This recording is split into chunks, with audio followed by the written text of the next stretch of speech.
Relationships.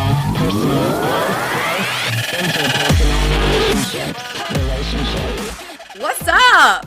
We're fucking here. What's up, guys? My name is Fiona Rene. I'm Samar Poorlakani. And welcome to Your Radical Being. It's finally 2021. We're saying what's up to 2021. We're saying goodbye to 2020. So maybe we should give the audience a little bit about ourselves, what we're here for, recap our lives in 2020, and give them an idea of what they can expect for the next couple of episodes. So first and foremost, for those of you who cannot see us, I'm going to describe to you what Samar Poorlakani looks like. Samar Poorlakani is a kink and poly sex positive therapist, and she's based in Austin, Texas, where her and I met almost 17 years ago. She's got purple and blue hair with black roots, above the eyebrow bangs, cute multicolored glasses, a big beautiful smile, and a little peach hoodie that says, "Grow through what you go through." Oh, very cute. I'm assuming you're sitting in your new living room at your house. Mm-hmm. So that's amazing. Summer and I have known each other for a very, very, very long time. You want to tell the audience what I look like? Well, we have Fiona here, who's Chinese American. She's wearing, I think we've discussed this. This is not a robe, but like a puffy jacket, a beige puffy jacket, yes. A puffy coat in her living room as well, with a black shirt, straight dark hair. Let's see, what do you like to do for fun? You are an actress, I think, first and foremost, which I am dying to talk about, all the exciting stuff that's gone on lately for you. So I will let you take lead there. But you have done a variety of things, from voiceover to plays to commercials, and can't say what TV shows, but I can say Stomptown. I'm like, censor. Not used to that. I didn't mention what you were. You're Persian. Yes. 100%. Usually, literally the first descriptor that I use on like all bios online. I'm like, Persian princess. I'm sorry that I did not mention that. So Summer and I, you and I have known each other for 17 years almost now. We met in high school. We met times. Before that. Yeah, I was going to say we've been friends for 16, 17 years, but I feel like it's best that you explain why it took so many times. I just don't have a very good memory. Unless there's like some traumatic PTSD driven event, there's no reason for me to actually remember it. So Summer was super sweet and lovely every time I met her, and so therefore I'd never remembered until the third time when we were in summer school together. And that's its own episode. So this particular podcast, Your Radical Being, is a mixture between Summer and I together as friends, talking about what we do, what we believe in, and hopefully that can help some other people out there, because the growth that we've gone through over the past couple of years is really detrimental. Yeah, but not in a horrible way. Yeah. It was just there's some trauma there, but we're happy about it. You've moved countless times. I've never left. We've both gotten married and divorced. Like, it's been a wild ride. Both of us are at the peak of our careers at the moment. So, yeah, we have daughters that are named the both same Lily. Name. Yeah. Our daughters are furry. Yes. We both have feline daughters, both with the same name, like she said, Lily. That was not on purpose. That was by total accident. And I'm pretty sure, I'd like to say that our careers will continue to peak after this. I hope that this isn't the end all be all peak. So like you did a podcast and everything crashed and burned after that. But I think I've been developing a acting/life curriculum for the past about 5 years called Method for Being.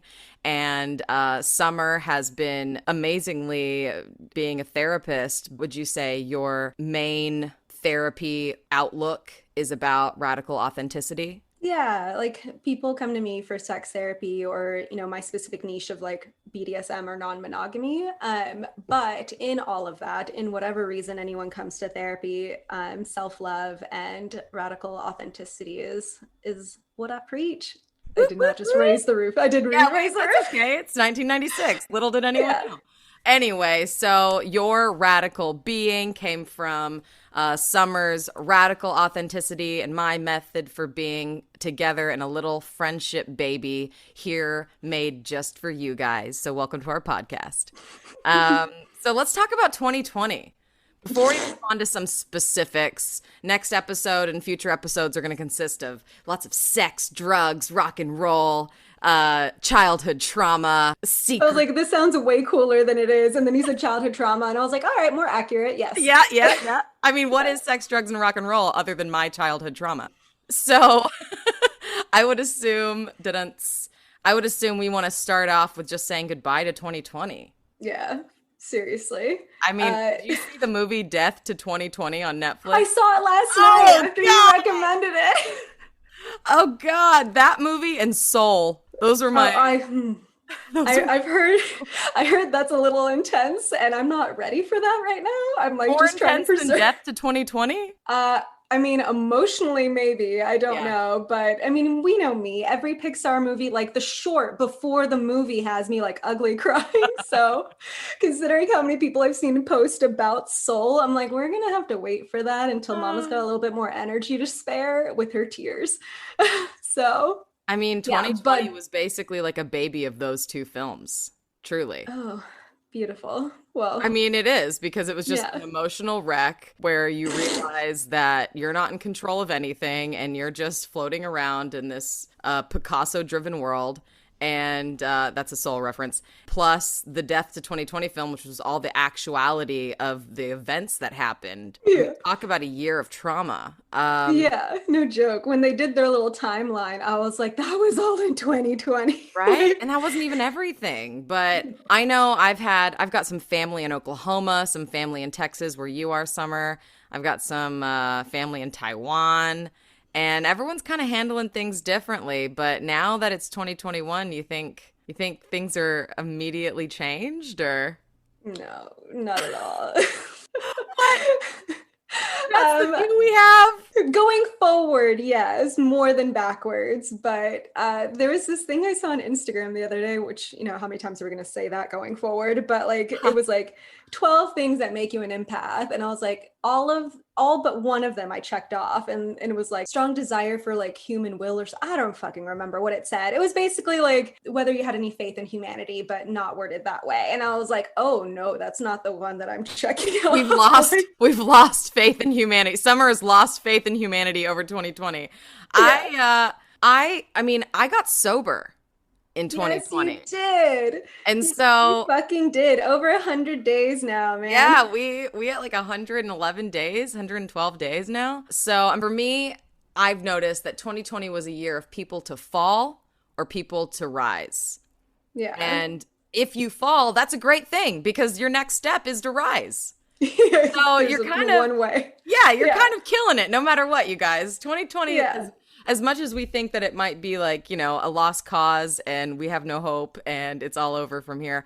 I We think needed it. that's the key, right? Like in order Yeah. to be reborn, we must let ourselves die. Yeah. And so, I mean, I think that's like the message of 2020 is that like Yeah. if you haven't let yourself die yet, you got until the end of January of 2021 or else, you know, you might as well just write off 2021 as well.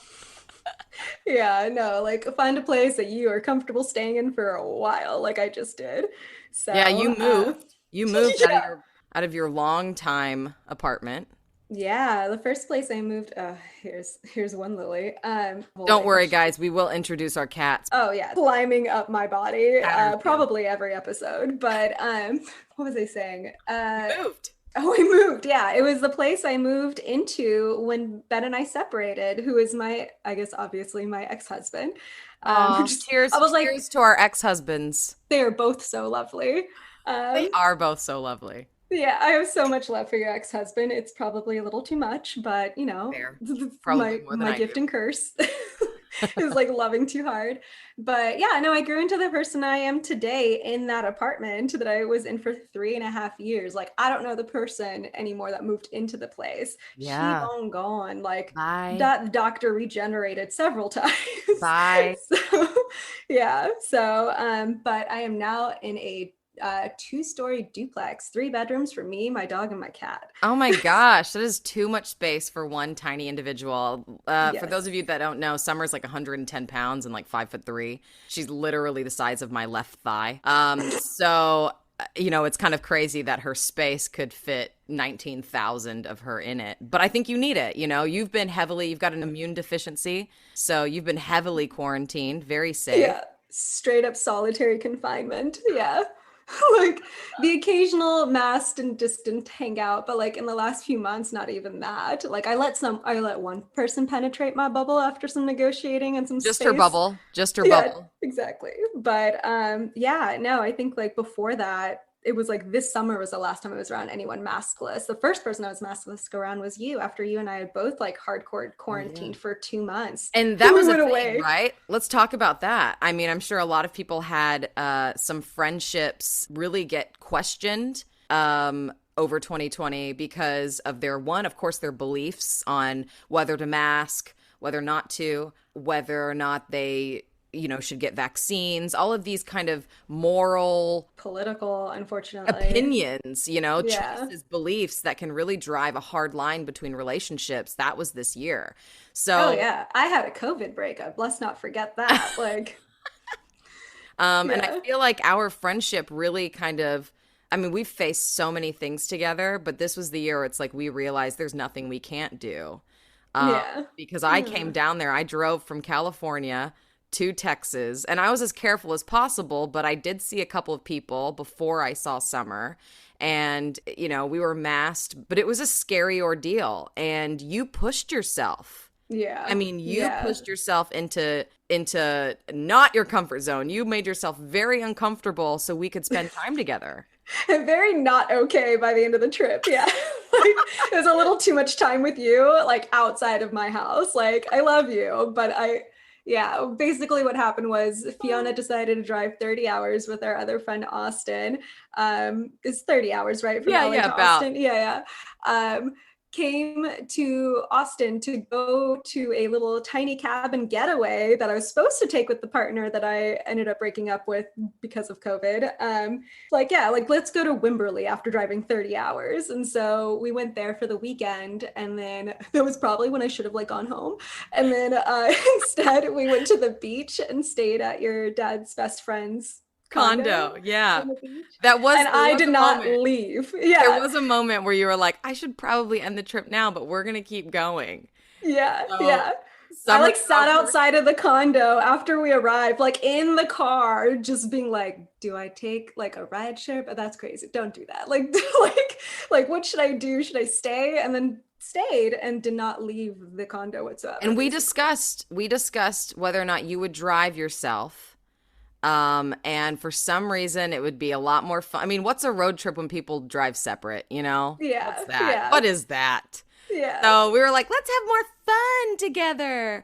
And You we know what got down drove me there. was eco-friendly. I was like, it's better for the environment if we share a car.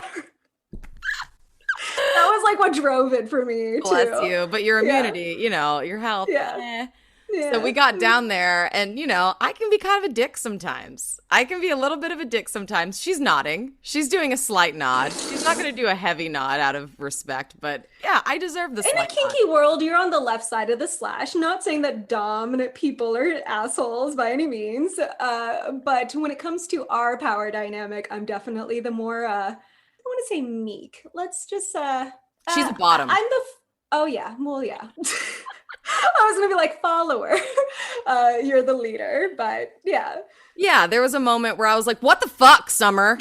What are you doing? Just get inside. And she's like, I need to take this space. I need you to give me some space. I need to set a boundary here so I can decide what's best for me. And, Yeah. I got a lot of respect for that because if anything, it taught me how to do that, which the second half of 2020 after that trip, when I got sober, when I put some boundaries between me and some other friendships, I really learned from you by having the balls to be able to say, hey, I know that this is really uncomfortable right now, and I don't really know how to make it more comfortable, but what I'm going to need to do is I'm going to need to say, let's take a pause. Yes.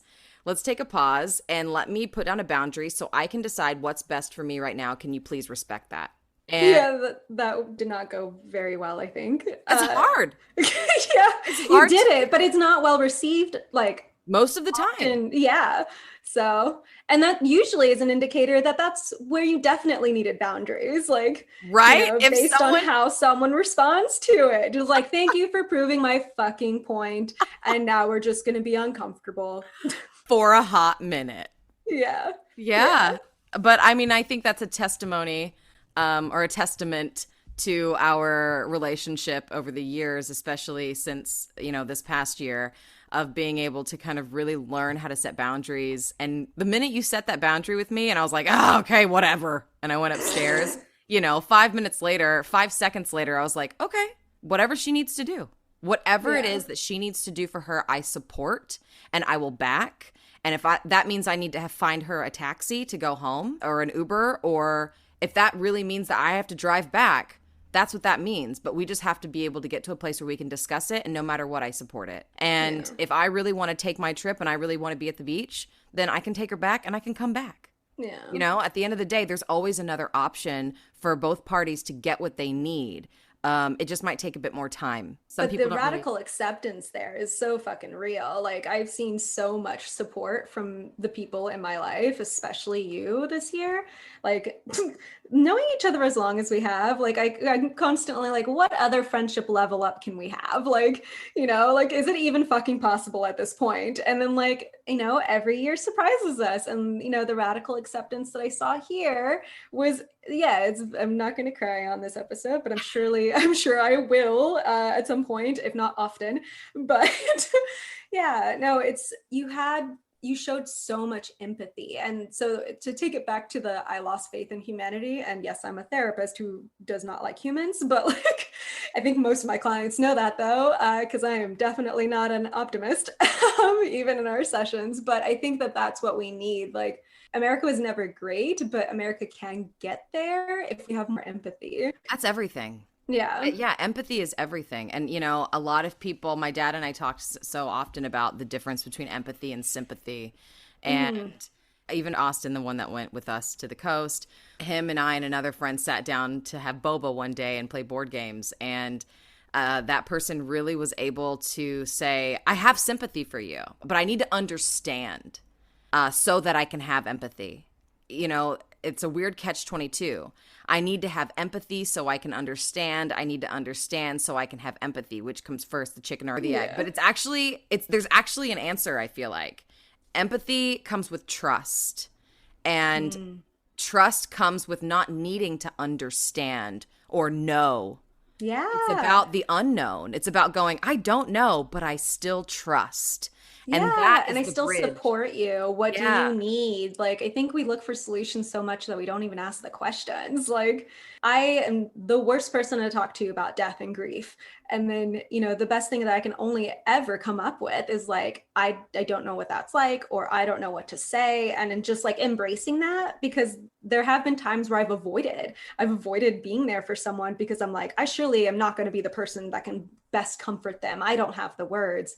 And then in that, it's taught me a lesson, like not talking to a friend after her dog died, right after my dog died. So let's talk about the discomfort that brought up for me again, and the grief that had come up for me again, and the assumption that she wanted space after that kind of tragic loss that she had just experienced. And then it turns out everyone in her life had given her space. So she was basically left completely alone, nobody checking on her. And Brene Brown talks about this. She was like, is that for your comfort or is it for their comfort? And we think it's for theirs, but it's really mine, right? Yeah, Like, we're I'm just like, projecting. yeah, I'm like, I didn't want to talk to anybody, and that she probably just won't like anything that I have to offer. It's not going to be enough. And, I think we need to embrace I don't know more. Like, we've seen the yes man movies and the like say no more for personal space and boundaries. And I'm like, I just want to embrace, I don't know. I'll get back to you. And that's the Yeah. thing about time again. It's like we feel like we're supposed to have an answer now. We need to make a decision. We need to make action. We have to keep going. Life is so short, blah blah blah blah blah. But Yeah. realistically, like our intuition kicks in and our gut tells us what we need to do once we go, I don't know. Let me just sit on it for a minute. Yes. Let me just feel it out. Seriously. How many things could we go back in time and rewind, which obviously like it is what it is, but like something that came up in a relationship, like something that happened, a conversation that needed to be had where people, I think, kind of force the path because they feel like they need to have an answer, or they, hope that this is the best answer. Honestly, it's like without the malicious intent, like they really do think that this is, the right thing in that moment. But if we just sat down and thought about it, or just gave each other space, like where would that relationship have gone naturally? And, Yes. what does that path look like naturally? And I've noticed too that it's not that they're wrong. I just want to say some people are right. In regards to me getting sober this year, I was a marijuana and tobacco addict. I loved to dabble and snort and do all the fun things. Alcohol wasn't really ever a thing for me. I got the Asian glow, but I was smoking 20 spliffs a day, and I got to a place where I needed to get sober. Well, 100 people for 100 days before that said you need to quit smoking. They were right. They were right. But at no point, and anyone in sobriety will tell you, you cannot tell someone they have to get sober. You can't dictate what you think someone should do and expect them to hear you. It will never happen. They'll only be able to hear themselves make their own decision. And the only way that they'll do that is to have what you just said, that space, that time, that internal intuition to say it themselves. Yeah, like full autonomy, not trying to like exceed someone else's expectations or think that it's gonna like, help keep something, or what if you lose something? Like it's just, I think a lot of those decisions are also based out of fear. Like it's like the typical, the alcoholic fucks up, says that they're gonna go to rehab and like as a promise to the loved one. And then like, they're not in it. They're not there Yeah, for because they're themselves. scared They're that they'll scared. disappoint someone, as opposed to saying, I feel Yeah. brave and this is the choice that I'm making. Or I'm fucking scared and terrified, but I also am brave by still doing like Mhm. one of my favorite quotes. I am also, just side note for anyone who's not been to my house, who's been in my fucking house this year, but like, I have my bathroom mirror has like literally 40 post-its full of quotes and like So things that I many want to post-its. remember. So many. Maybe I'll upload a photo or something on Instagram, but it's a little intense. I've been told. One of my favorite post-its that I look at every day is the quote, "Courage is not the absence of fear." Like there are certain Yes. mantras and affirmations and quotes that have like gotten me to where I am today. And that is one of the top ones. I'm raising the roof again for you. Yo, what's that I'm gonna be mantra that all you about said? the roof Yes. and the finger guns. It's a Because little I'm with much, you. but I don't yeah, think you can have bravery without fear. What's there to be yeah. brave of? Like, how do that's just, it's almost impossible. So, But yeah, fear being a great motivator for some of us. yeah, it's sitting in it, right? Yeah. So let's give some death to 2020. Let's grieve that year. Let's sit in the discomfort of everything we felt And and go through grow what we, through what we yeah, go through. We're growing, yeah, baby. yeah. Our radical beings are growing, and so will your radical being. So next week, check in with us. Make sure that you log on, listen to your favorite podcast, Your Radical Being. We're going to talk about some sex and some drugs and some people and some bad decisions and some grief and all the good stuff. So if you've got a topic that you want us to talk about, make sure you send us a little shout on our Instagram page, your.radical.being. Anywhere you're looking for us, we'll be there. Signing off.